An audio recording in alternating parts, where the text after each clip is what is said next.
Hello there. Hi. So today what I'm going to do is I'm going to model using clay how to make a cup and a saucer.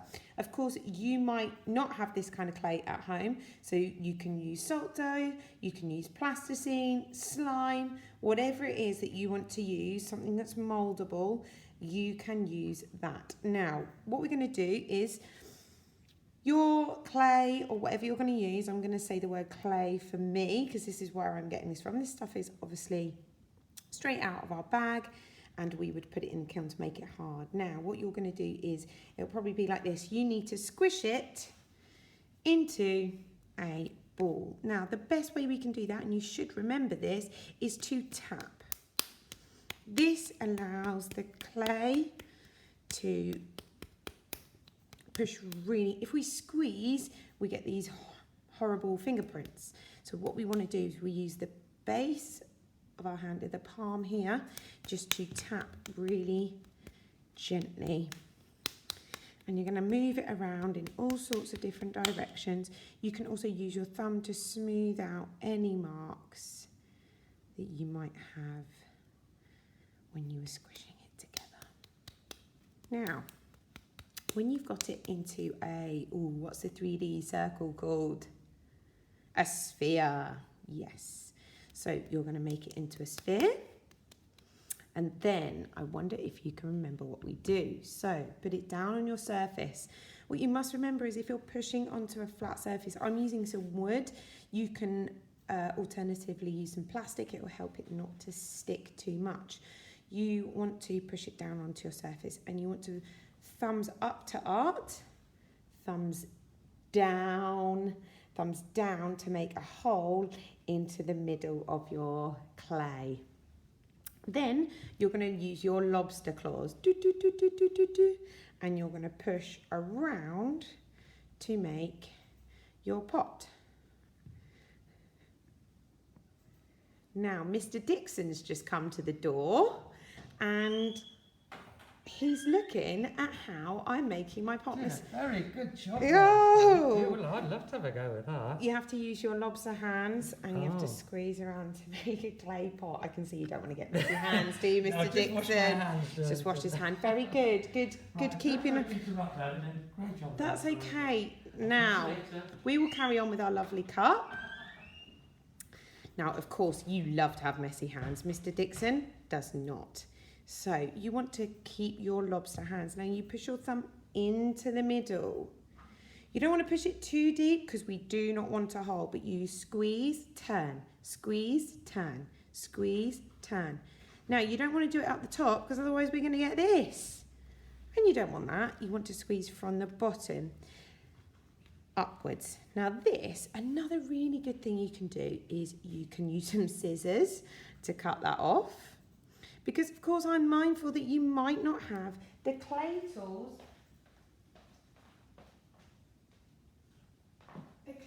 available to you to be able to do such a thing. So you can have a little snip to make it really straight. Obviously make sure that you have an adult to help you with this because you don't want to get that crocodile snipping off those fingers. Now, if you're using something such as salt dough, do not use water to make it smooth. That will make your salt dough very gungy.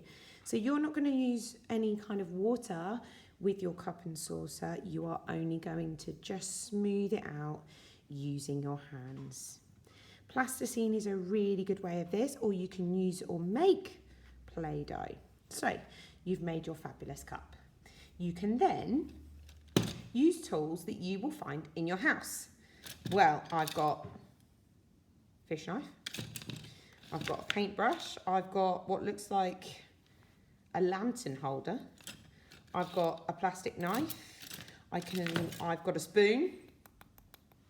You can make patterns, so this part is all of the things that I would find at home, and you can make patterns into your work. You can repeat patterns. You can push things into it. I've got chopsticks here. I want you to experiment with texture.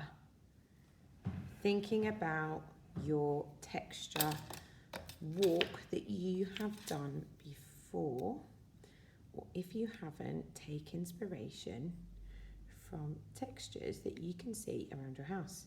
And then you have the cup. Now, the part that we trimmed off, we can make into a sausage. Not a very tasty one at that. So you're going to squeeze this into a sausage. Now, it's a little bit hard to roll like this, so go easy, use your fingers, and you want to make sure you start from one end and you go to the other, otherwise you're going to end up with a really thin end one end. And then, oh, that's a very big handle, so cut it down. You need to make sure that you can, of course, get your hands in, otherwise it'll be a rubbish cup. And put your, squeeze it together. You want to smush. Now, I haven't hashtag slipped here because I'm smushing it down because I'm aware that you're probably not going to be using clay. If you are using clay, please hashtag slip. Hashtag slip. You'll need a little bit of water. So far, I've got my mug. Now, for the saucer, this is going to be fun. I have got a rolling pin. If you don't have one, use your lovely hand. That's what we're going to do. Again, into a sphere. Remember, tap, tap, tap, tap. I think this is going to be quite a small one here. Then you're going to put it into the, move my cup out of the way, into the middle of your board and push. Woo, moving.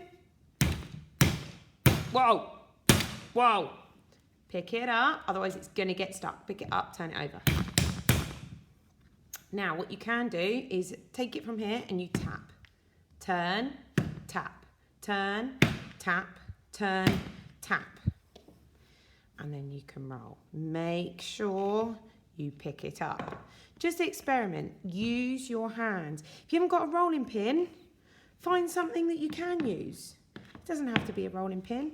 Go in your house and hunt something down. There you go. Fabulous. We can pick that up. We can make texture into it. I'm rushing here. Hope you don't rush, because it's lovely to sit down and play with lots of materials. Oh, lovely. Now I can then put my cup on, push down, and it will make a mark. And then what you can do is really professional, is you can make a circle in the middle.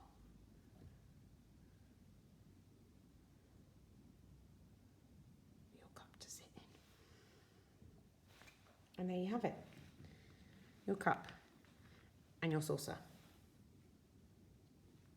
Now, depending on if you're going to keep your cup and saucer or you're going to bake it, you probably won't be able to use it. It's just going to be a decorative piece. But if you are making it out of Play-Doh, it might not, or plasticine, it might not last forever. So what do? We say goodbye. Now, it's absolutely okay to do that, but don't forget to send me a photograph of your amazing cups and saucers before you get rid of your art. Not all art lasts forever, and when it does, as long as we've got a lovely photo or we've got a memory of it, then it's still as awesome. But what you can do is you can have a go again, or you can make a mug, or you could even try and make an egg cup or something else. It's completely up to you. That is why clay is so awesome, because you can try and try again. Obviously, this piece isn't going to go in the kiln because it's got lots of air bubbles in, so I'm going to make sure that I don't use this piece and have another go later. Enjoy your task and have fun.